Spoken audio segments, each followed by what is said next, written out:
Os trabalhadores de aplicativo fazem jornadas de mais de 12 horas, sem garantia trabalhista, ganham o que o algoritmo determinar e são penalizados pelos atrasos. A gig economy, que é isso que, né, de não ter chefe, trabalhar quando a gente bem entendeu que nome bonito, gig economy. Mas vai deixar a gente mais livre ou vai gerar sobrecarga? Para mim isso é desesperador. É a sensação de que a gente está vendo o último suspiro antes da avalanche que vai ser o desemprego causado pela automatização de tudo, pela tecnologia que vem para o bem e tal, mas que faz com que uma galera não tenha mais função. Ao mesmo tempo que alegam poxa, mas essas pessoas estariam desempregadas, estão trabalhando, ou seja, tinham que agradecer. Só que o que tem acontecido é que é a mesma justificativa, sei lá, para o trabalho escravo, né? Para o trabalho infantil lá nas Filipinas. Não quer trabalhar 12 horas por R$1, então não trabalha que vai ter gente que queira. Vocês também têm esse desespero ou sou eu? E de fato, assim, quando a gente pensa Marx, tão dito hoje, tão falado hoje, né? Vai o comunismo. O fantasma do comunismo chegando. O pensamento de Marx, a coisa da revolução comunista, surge porque Marx pegou um momento da acumulação do capital que a situação do trabalhador era terrível mesmo, né? A revolução viria do proletariado, porque o proletariado era o cara completamente despossuído, o cara não tinha nada, era completamente precarizado. Marx não viveu o suficiente para pegar uma invenção que mudaria a história do capitalismo, que é a invenção do imposto de renda. O imposto de renda, tal como a gente conhece hoje, progressivo, que cobra mais dos mais ricos e que pôde fazer surgir sociais-democracias no mundo e um capitalismo mais moderado, né? Eu acho que tudo isso para dizer que talvez, em relação ao novo trabalho, a gente esteja vivendo esse primeiro momento que ele falou aí, que é um momento de extrema precarização, e que vai preceder a criação de uma legislação, ou a recriação, né, de uma legislação específica. Esse né? mundo virtual que não tem legislação nenhuma, né? Mesmo em rede meio social, terra terra de de ninguém, ninguém, acho que demais. tudo está sendo regularizado e entendido.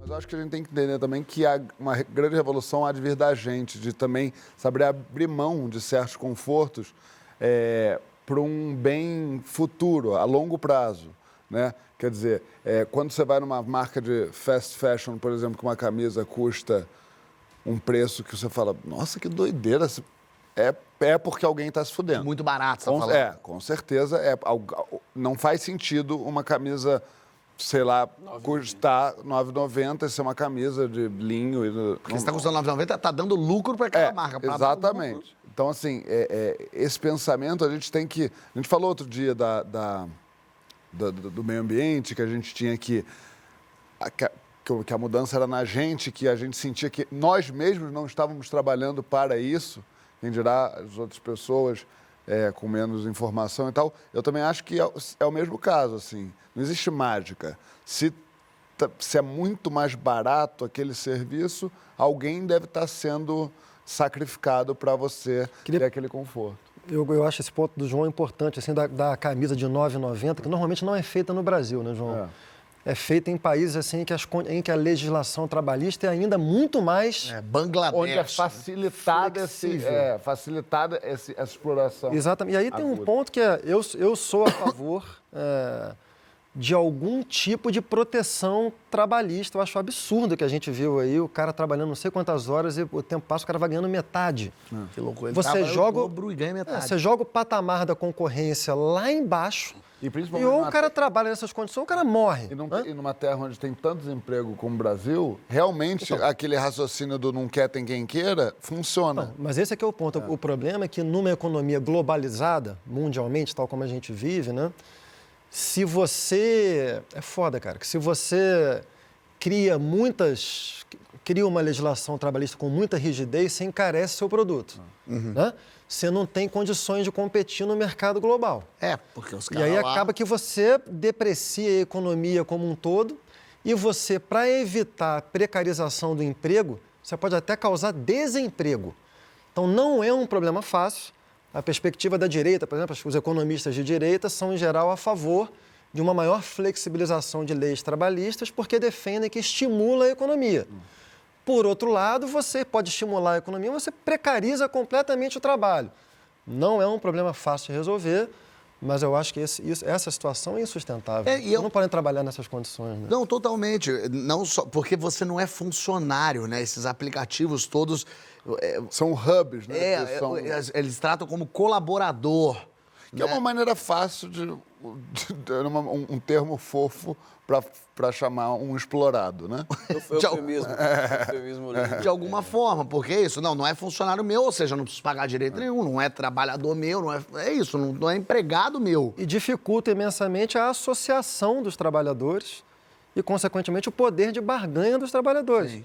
Porque você não tem sindicato de alguma coisa que não é nenhuma categoria, porque o cara não é nem empregado.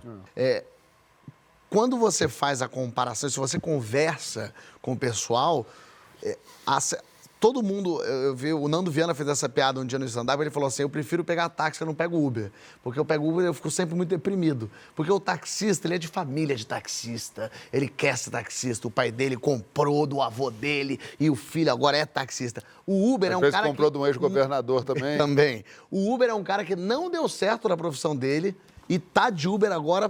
péssimo, para conseguir um dinheiro para sobreviver. Então, sempre que ele entra no táxi, ele vê o orgulho do taxista que quer ser taxista. E no Uber é um cara que era físico nuclear e que, porra, tá difícil. Sempre tem uma história triste, né?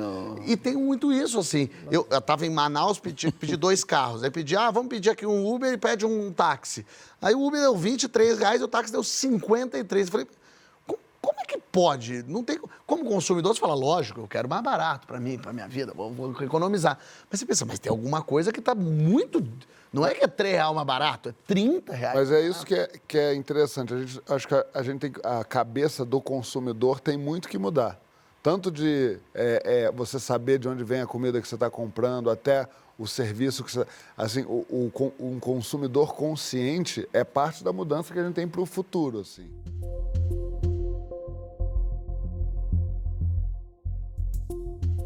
Quando eu vejo esse tipo de história, me lembra muito uma parada que o Chomsky falou, que ele fala que a primeira coisa que se faz quando você quer instaurar a precarização de vez é ajustar o nível de insegurança do trabalhador, sabe? Você precisa empurrar ele ao máximo para a beirada, para que ele, de uma forma desesperada, comece a abraçar qualquer oportunidade de capitalizar em cima da sua força de produção.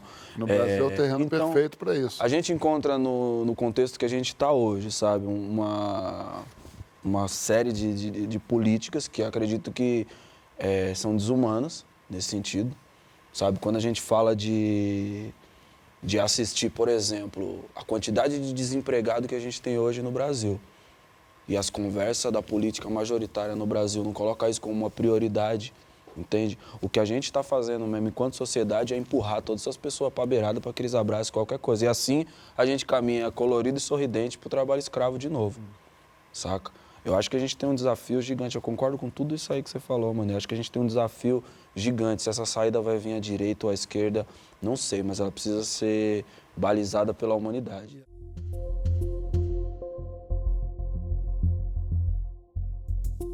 Outro aspecto disso que eu acho interessante também, que é um aspecto de classe. Que essa mudança de trabalho, assim, quando a gente pensa o que foi o trabalho no século XX, era o trabalho da estabilidade. O ideal do trabalho era você trabalhar numa única empresa, às vezes a vida inteira. É verdade. Com carteira assinada, plano de carreira, um conjunto de benefícios, Sou eu no GNT. etc. Eu vou no GNT. Graças a Deus, amém. E esse tipo de trabalho do século XX, ele sofreu muita crítica a partir dos anos 70, mas uma crítica que vinha de um lugar de classe mais privilegiado, que considerava esse tipo de trabalho um trabalho muito, vamos dizer assim, deprimente, porque era muito tedioso. Imagina, você trabalhar a vida inteira... O tal do conceito da felicidade veio para acabar com a seriedade do mundo. É um pouco assim, quando você vê, sei lá, você vê alguns filmes americanos, assim, aquela coisa dos anos 50, American Way of Life, aquelas casas no subúrbio com gramado, aquelas vidas que são vidas, assim, muito estáveis, mas muito tediosas também. Então, assim, teve um certo discurso de classe que viu a mudança de trabalho como uma experiência de liberdade. E, de fato, assim, para nós, por exemplo, assim, Eu, por exemplo, eu não quis ter vínculo com a universidade. Eu tinha toda uma trajetória feita para ter vínculo com a universidade, fazer concurso e tal. Preferi não ter vínculo porque me interessou mais fazer outras coisas. Agora, isso é um lugar de classe. Claro. Você teve o poder Eu de tive escolher, a o poder oportunidade. de escolher e tem um campo com muitas possibilidades, então para mim é mais interessante. Mas para quem está na ponta mais baixa, isso não é uma experiência de liberdade, isso é uma experiência de precarização, que você deixa de ter direitos, deixa de ter estabilidade. É porque você fala, quer trabalhar aqui, trabalha no teu tempo, quanto tempo você quiser. Você quer trabalhar 15 trabalhos, quer trabalhar 8 trabalhos, quer trabalhar 3 trabalhos. A gente aqui quer você seja livre, E isso faz com que cada vez mais a pessoa, porque precisa também, lógico, precisa ganhar dinheiro, precisa trabalhar, começa, não, preciso...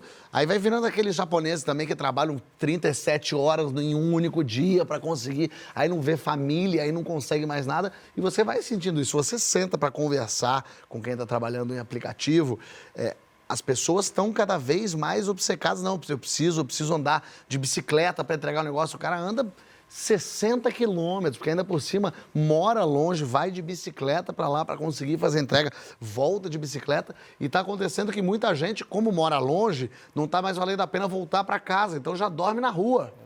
Que era uma coisa que acontecia, sei lá, com um catador de papelão, um catador de latinha, que você pensava, um cara... Não, está acontecendo com o cara que entrega. Isso da perspectiva do dono da empresa seria redução de custo. Mas da perspectiva do cara que tá dormindo na rua, velho, o cara tá dormindo na rua. E é importante que a gente olhe pela perspectiva do cara. Porra, tem uma linha aí entre o elogio do empreendedorismo e a ideologia do empreendedorismo. A ideologia do empreendedorismo é você criar um valor social que faz com que as pessoas acabem voluntariamente fazendo um serviço que, no fundo, as prejudica. Então, o empreendedorismo, da perspectiva da classe dominante, o empreendedorismo é muito bom. Da perspectiva de quem está por baixo, assim, a precarização... Profissional liberal. Aqui no Brasil, profissional liberal.